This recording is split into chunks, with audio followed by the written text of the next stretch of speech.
नमस्कार दोस्तों, knowledge stream में आपका स्वागत है। नॉलेज स्ट्रीम आपके लिए एक बेस प्रोवाइड करता है जो कॉम्पिटिटिव एग्जाम्स में आप अच्छा परफॉर्मेंस दे पाएँ।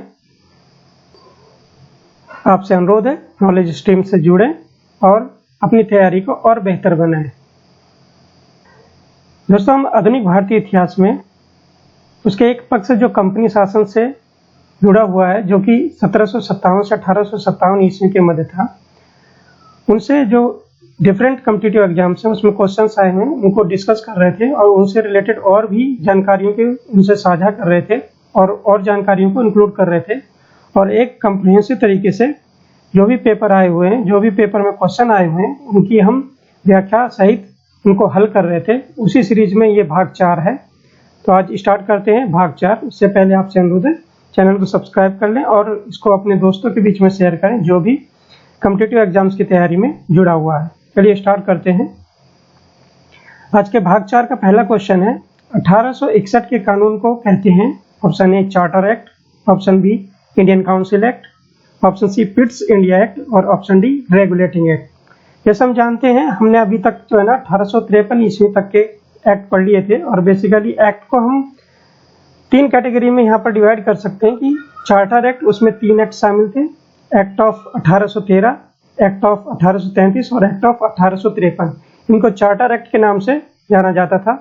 उसके पश्चात जो 3 और प्रमुख एक्ट आए उनको इंडियन काउंसिल एक्ट के नाम से जाना जाता है, जिसे हिंदी में भारतीय परिषद अधिनियम भी बोलते हैं, जो कि 1861 का एक्ट था, 1892 का एक्ट था और 1909 का एक्ट था।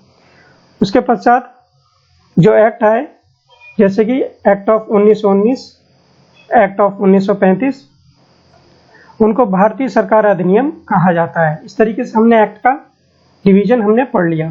तो 1861 के कानून को जैसा अभी हमने पढ़ा उसको बोलते हैं Indian Council Act. Option B is the correct answer. Next question, 1861 के कानून से अंग्रेजियों की वह नीति आरंभ हुई जिसका नाम दिया गया उदार निरंकुशता की नीति, सहयोग की नीति, ए और बी दोनों, और उपरोक्त में से कोई नहीं।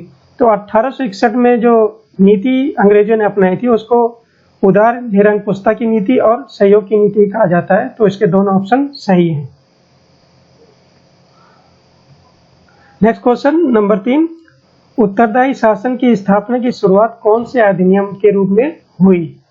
ऑप्शन ए 1861 का अधिनियम, ऑप्शन बी 1892 का अधिनियम, ऑप्शन सी 1919 का अधिनियम और ऑप्शन डी उपरोक्त में से कोई नहीं।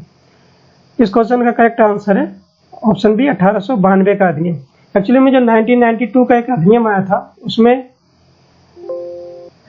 जिसे इंडियन काउंसिल एक्ट ऑफ 1992 या भारतीय परिषद अधिनियम 1992 भी कहा जाता है, उसमें जो प्रोविंशियल लेजिस्लेचर थी यानी प्रांतीय विधाएं थी, उनको स्वतंत्रता के साथ साथ एक जिम्मेदारी भरा जो है ना कार्य सौंपा गया था।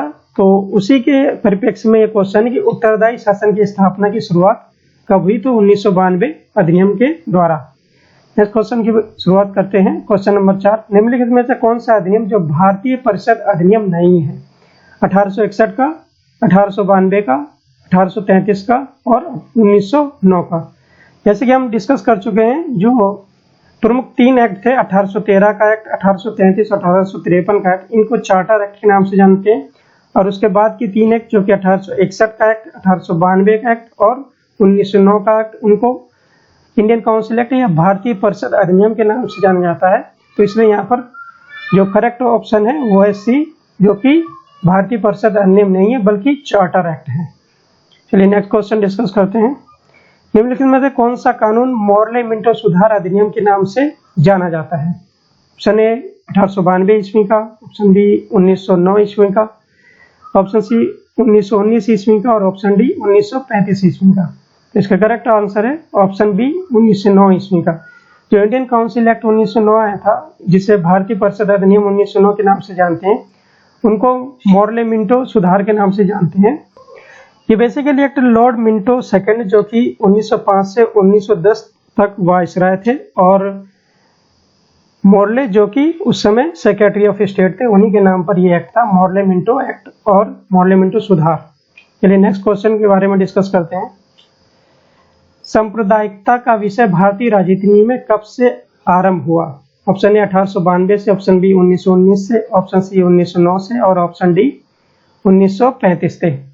जो सांप्रदायिकता का विषय भारतीय राजनीति में आरंभ माना जाता है वो ऑप्शन सी 1909 ईस्वी से माना जाता है, जिसे मॉर्ले मिंटो सुधार या अधिनियम भी बोला जाता है।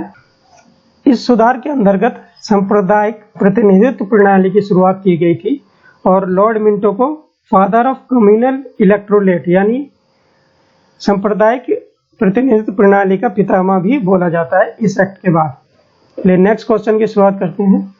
क्वेश्चन नंबर 7, 1909 के अधिनियम के अनुसार व्यावसायिक चुनाव पद्धति को आरंभ किया गया, सांप्रदायिक प्रतिनिधित्व प्रणाली को अपनाया गया, दोनों और उपरोक्त में से कोई नहीं। तो इसका क्वेश्चन का आंसर है, जैसा हम अभी डिस्कस किया था कि इस एक्ट के तहत व्यावसायिक चुनाव पद्धति को आरंभ किया गया था और सांप्रदायिक प्रतिनिधित्व प्रणाली को अपनाया गया था, जिसकी वजह से लॉर्ड मिंटो को फादर ऑफ कम्युनल इलेक्टोरेट या फादर ऑफ या पितामह बोला जाता है सांप्रदायिक प्रतिनिधित्व प्रणाली का।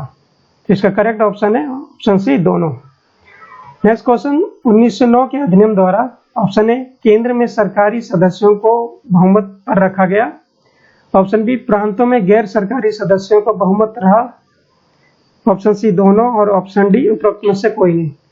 जो 1909 का अधिनियम आया था जिसको मॉर्ले मिंटो सुधार भी बोला जाता है, उसमें जो ऑफिशियल मेजोरिटी थी यानी सरकारी सदस्य थे उनको सेंट्रल की जो विधायिका थी उसमें बहुमत पर रखा गया था, लेकिन जो प्रांतों की विधायिका थी उसमें नॉन ऑफिशियल मेंबर यानी गैर सरकारी सदस्यों को बहुमत पर रखा गया था। तो इस ऑप्शन के दोनों ऑप्शन सही हैं और भी, तो करेक्ट आंसर है option C A and B दोनों। नेक्स्ट क्वेश्चन डिस्कस करते हैं। क्वेश्चन 9, अधिनियम जो मोंटागू चेम्सफोर्ड सुधार के रूप में जाना जाता है, भारत सरकार अधिनियम 1919, भारत सरकार अधिनियम 1935, भारतीय परिषद अधिनियम 1861 और भारतीय परिषद अधिनियम 1909। इसका करेक्ट आंसर है ए भारत सरकार अधिनियम 1919। ये एक्चुअली अधिनियम जो है ना उस समय जो वायसराय थे लॉर्ड चेम्सफोर्ड, जिनका कार्यकाल अवधि थी 1916 से 1921 ईस्वी के मध्य, और मोंटागू जो उस समय सेक्रेटरी ऑफ स्टेट थे ऑफ इंडिया, तो उन्हीं के नाम पर यह एक्ट था मोंटागू चेम्सफोर्ड सुधार, जिसको गवर्नमेंट ऑफ इंडिया एक्ट 1919 या भारत सरकार अधिनियम 1919 के नाम से जाना जाता है। नेक्स्ट क्वेश्चन के डिस्कस करते हैं। भारत सरकार अधिनियम 1919 के अनुसार भारत परिषद के सदस्यों में कुल कितने भारतीय सदस्यों का होना अनिवार्य कर दिया गया था? Option A 3, option B 5, option C 6, option D 7।